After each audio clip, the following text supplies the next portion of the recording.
بسم اللہ الرحمن الرحیم۔ پاکستان دوستو السلام علیکم۔ یوٹیوب ادب چینل قلم قافلہ پاکستان، میں ہوں گل بخش عالوی۔ پہلے پاکستان، آج کے کالم کا عنوان ہے ہم اپنے دیش میں اپنی کرتوتوں کی سزا بھگت رہے ہیں۔ پاکستان پیپلز پارٹی کے وطن پرست سیاستدان بیرسٹر اعتزاز احسن کہتے ہیں کہ انتہائی مشکل حالات میں عمران خان قومی معاملات بڑے احسن طریقے سے چلا رہا تھا۔ عمران خان نے قومی غیرت کو مقدم رکھا۔ بیرسٹر اعتزاز حسن نے غلط نہیں کہا، لیکن جس سپریم کورٹ نے دنیا کے 10 کرپٹ ترین لوگوں میں دوسری پوزیشن پر آنے والے میاں محمد نواز شریف کو یہ کہہ کر تخت اقتدار سے گرایا کہ تم صادق اور امین نہیں ہو، اسی سپریم کورٹ نے تخت اقتدار سے یہ کہتے ہوئے عمران خان کو گرایا کہ تم صادق اور امین ہو۔ ناظرین، افغانستان کے پاس اس کی باقاعدہ فوج نہیں ہے اور ایران کے پاس ایٹم بم نہیں۔ اس کے باوجود وہ امریکہ کے سامنے ڈٹ کر کھڑے ہیں، لیکن پاکستان کے پاس ایمان کی خدائی قوت، دنیا بھر کی 5ویں پوزیشن پر فوجی قوت، جان باز افرادی قوت اور ایٹمی قوت ہے، لیکن قومی ایمان فروشوں میں قومی اور مذہبی غیرت نہیں۔ جب ایک غیرت مند زندہ ضمیر قوم کے ساتھ امریکہ کے سامنے یہ کہتے ہوئے ڈٹ گیا کہ کیا ہم تمہارے غلام ہیں، اس غیرت مند للکار پر اسے تخت اقتدار سے گرا دیا گیا۔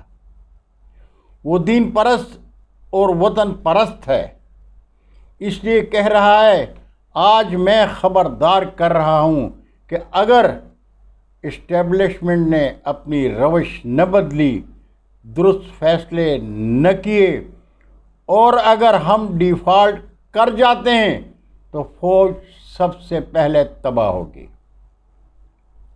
پاکستان کے 3 حصے ہو جائیں گے۔ یہ ایک ایسی سچائی ہے جس سے انکار نہیں کیا جا سکتا۔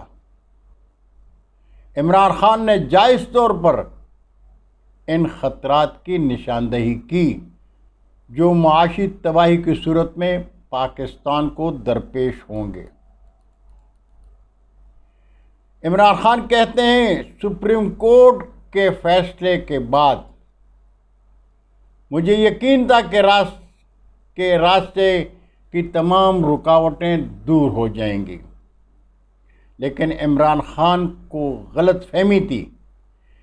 اس کا مقابلہ مافیا سے ہے، اس لیے ہم پاکستانی جانتے ہیں کہ تحریک پاکستان مارچ میں اسلام آباد سے واپسی عمران خان کا بہترین سیاسی فیصلہ تھا۔ عمران خان غلط نہیں کہتے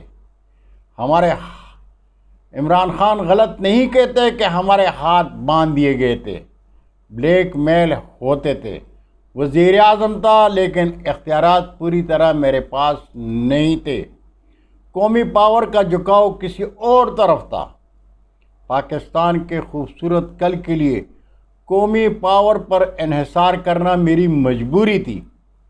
با اختیار ادارے نے بہت اچھا بھی کیا، لیکن کئی چیزیں جو ہونی چاہیے تھیں وہ نہیں کیں۔ نیب تو ہمارے کنٹرول میں نہیں، نیب آزاد ادارہ ہے، عدلیہ آزاد ہے، ملک کی ذمہ داری میری تھی، لیکن میرے پاس اختیارات پورے نہیں تھے۔ ذمہ داری اور اختیارات ہمیشہ ایک ہی جگہ ہوتے ہیں، تب ہی ایک خوبصورت نظام چلتا ہے۔ میں لکھ کر دینے کے لیے تیار ہوں، اگر ذمہ داروں کی آنکھ نہ کھلی تو ادارے بھی تباہ ہوں گے، فوج سب سے پہلے تباہ ہوگی۔ میں ترتیب بتا دیتا ہوں۔ امپورٹڈ جب سے آئے ہیں روپیہ گر رہا ہے، سٹاک مارکیٹ بیٹھنے لگی ہے، پاکستان ڈیفالٹ ہونے کی طرف بڑھ رہا ہے۔ اگر پاکستان ڈیفالٹ ہو جاتا ہے تو سب سے پہلے بڑا ادارہ مفلوج ہوگا۔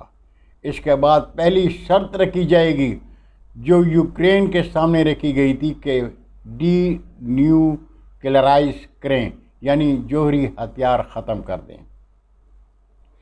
پاکستان دنیا اسلام کا واحد ملک ہے جس کے پاس جوہری ہتھیار ہیں۔ جوہری ہتھیار ہاتھ سے نکل گیا تو میں آج ہی بتا دیتا ہوں کہ پاکستان کے 3 حصے ہوں گے۔ اس لیے میں کہہ رہا ہوں، مجھے نظر آ رہا ہے کہ ملک خودکشی کی طرف چلا جائے گا۔ بدقسمتی سے جہاں دیدہ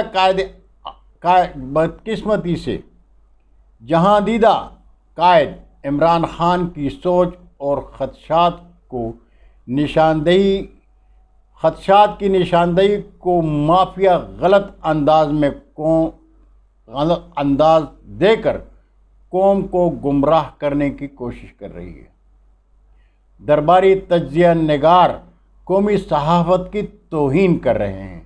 وہ جانتے ہیں کہ عمران خان نے جن خدشات کی طرف نشاندہی کی ہے وہ ان کی سیاست نہیں۔ پاکستان اس وقت خطرناک راستے پر ہے۔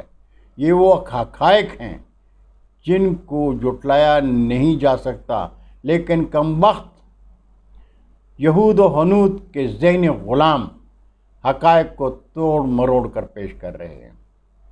یہودی کے درباری حکمران کہہ رہے ہیں کہ عمران خان گرفتاری کے خوف سے اسلام آباد چھوڑ کر خیبر پختونخوا میں آباد ہو گئے ہیں، لیکن جانے کیوں بھول جاتے ہیں کہ ان کے پیر عدالتی مفرور میاں محمد نواز شریف اپنے مفرور مریدوں کے ساتھ برطانیہ میں بیٹھے ہیں۔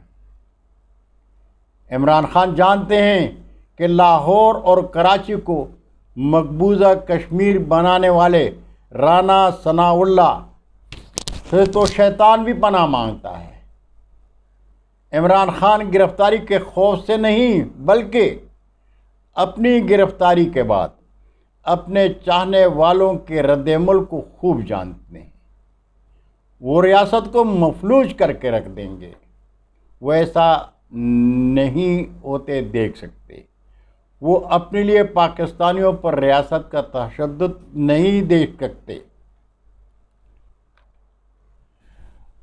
دنیا نے پاکستان کو مقبوضہ پاکستان کی جھلک دیکھی۔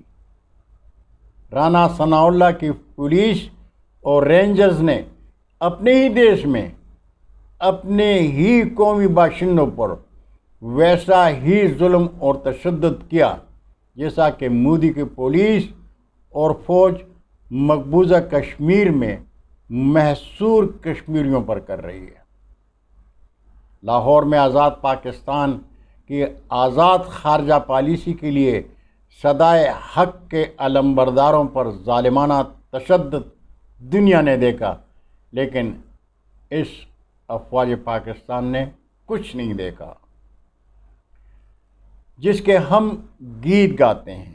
اگر سپریم کورٹ نے کچھ نہیں دیکھا تو اس سے شکوہ اس لیے نہیں کہ اسی نے تو قوم پر قومی مجرموں کو مسلط کر رکھا ہے۔ ہم اپنے خدا سے بھی پاکستان کی حالت زار کا شکوہ نہیں کر سکتے، اس لیے کہ جس قوم کا جو مزاج ہوتا ہے اسی قبیل کے حکمران ان پر مسلط کر دیے جاتے ہیں، اور ہم اپنے دیش میں اپنی کرتوتوں کی سزا بھگت رہے ہیں۔ ناظرین، اگر آپ کو قلم قافلہ ادب چینل کا یہ انداز پسند آئے تو اس چینل کو سبسکرائب کریں، دوستوں کے ساتھ شیئر کریں اور گھنٹی بجائیں تاکہ ہماری ہر ویڈیو آپ کے پاس پہنچ جایا کرے۔ وما علینا الا البلاغ۔